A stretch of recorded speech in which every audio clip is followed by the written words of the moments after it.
State's Skyline Studio. Steve Cochran on 720 WGA.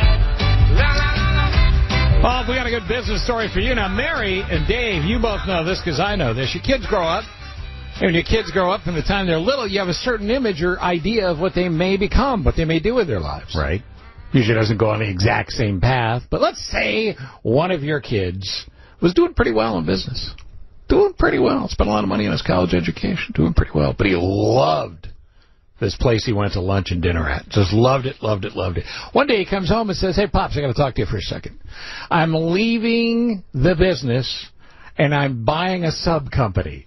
At what point does your head explode? Right then, or do you wait a little while? I think I might take about 20 seconds. And that would take care of it. End the conversation. In studio, the proud CEO of Capriottis, which if you haven't heard about it, you're going to hear a lot more about it. You folks from the East Coast or around the country that have already experienced it.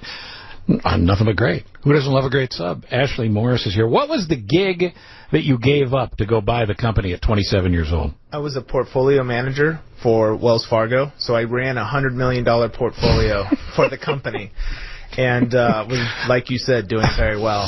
Doing at 27, you're 26, 27 years old, doing really well. Yes. Your parents are thrilled, you're killing it, all that, but you just can't get Capriottis out of your head. Correct. So, I bought into the franchise. I grew up with this. My best friend introduced me to it in college.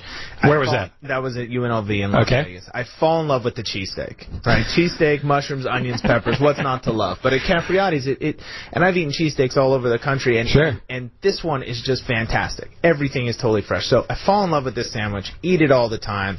Convince my roommate to move closer to a Capriottis, farther away from school. So now my 10-minute drive turned into a 15-minute drive. But hey, after a few beers, closer, right? I can walk to Dude, I have literally never heard of anyone that said, I'm moving closer to dinner.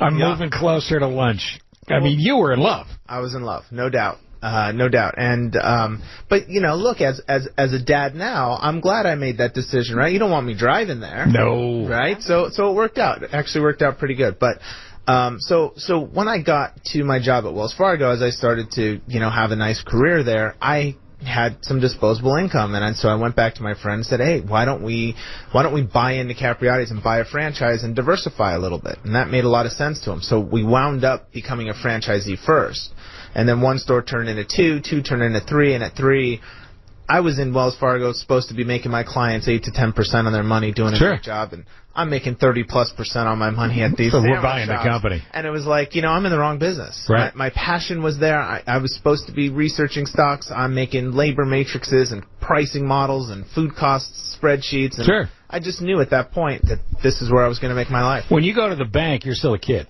Yes. When you go to the bank and you say, look, I got 3 stores. I did pretty well with Wells Fargo, but I'm going to need this much. What does the bank say? Well, it's even worse than that. So I was so when I put the company into escrow, it was April of 2007. Okay. And so good timing. Yeah, great timing, right? We closed on it January 1st, 2008. Even better timing, right? So I'm on my money raising trail between August and December of 2007. And so the first thing I do is go to the bank, and they give me this pre-approval letter for like $2 million. Mm-hmm. I still needed to raise substantial money beyond that.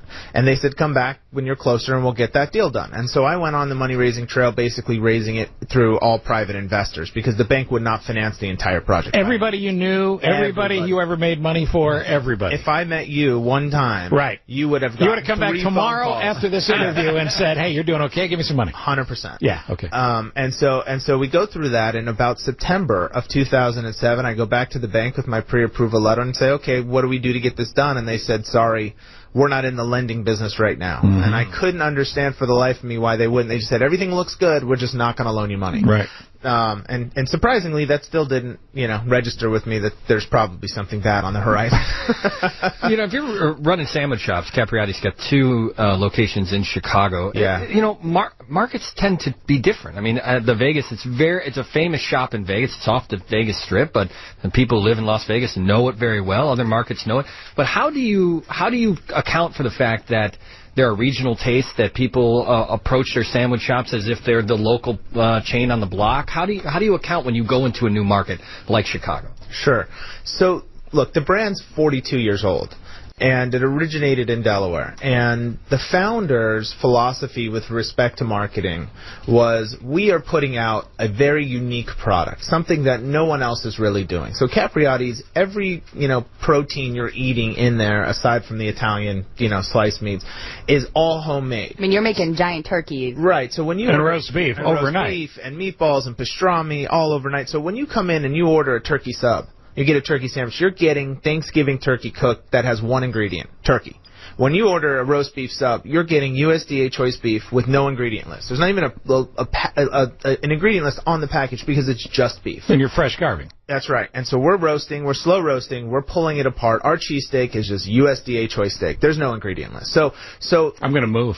No, it's and that's exactly right. So at the end of the day, that's the unique selling proposition at Capriottis, and it makes the sandwich taste better, frankly, and it's unique. So her philosophy was, look, there isn't a place in America where great tasting, high quality food doesn't work. Yeah. And so I subscribe to that belief. And really for us, what it's about, what I think really resonates with new markets is if you come into a market, you have to deliver the product right, and you have to deliver fantastic service. And our franchisees here who own the stores on Wabash and Aberdeen, they do that. They do that fantastic. Great food. Great food, great service. Great food, great service. Yeah, that'll work. Yeah. So you go from being a customer through college and then into your later 20s, and then you become a franchise owner. What's the first thing that you thought you knew that ended up you did not really know once you were in it? Well, let's start with the fact that when we bought our franchise, the founder basically said to us, here's your franchise agreement, go build your restaurant. And I said, okay, how do I do that? And they said, well, here's a schematic of what the store should look like. Go find yourself a contractor and go find yourself a sign manufacturer and an architect. So turn you loose. Blah, blah, blah, turn you loose. It was a very mom and pop run system at the time. So the first decision I make is finding a contractor who immediately stole $50,000 from me, did not complete the project properly, delayed me 4 extra months and gave me all kinds of lines of different things. And so, I walked into something again with no knowledge, and it cost me $50,000 to ultimately find another contractor. So mistake 1 happened pretty much instantaneously. Wow. And if you have another 4 hours, I'll tell you about mistake 2 through 1,000. But that's interesting too, because you had so much success managing money. If I'm you, I'm a little cocky going into this, and I think, well, you're also 27. You think, maybe I got this figured out. Well, before you get kicked, in the place where it hurts the most a couple of times. Yeah, to cocky is I appreciate the compliment. That's the problem, but I'll tell you, after looking back on it now, I constantly, run this with my buddy, and I say, would we have done it then, now? And I think the answer might have been, we might not have been naive enough to just go all in, sure. Right? And do what we did and think about, just doing it, not caring about any consequence. So on one hand, it was a positive. When you're a company that has franchises, obviously, like you said, when you got a franchise, you were given the specs of what the restaurant looks like, and here's what you got to find a contractor, all that kind of stuff. How much do you give creativity and freedom to the franchisees? Do they have to follow a certain set? I mean, there obviously are rules to have a Capriottis, but what are the things that you'll let a franchisee do to make their business successful that's outside of what you deliver? Sure. So today, again, when we bought the company over 10 years ago, there was no infrastructure to speak of. We spent the first 5 years building a fantastic infrastructure, bringing the right people, services, teams, everything. So today, when you become a franchisee, we pretty much hold your hand all the way through the process.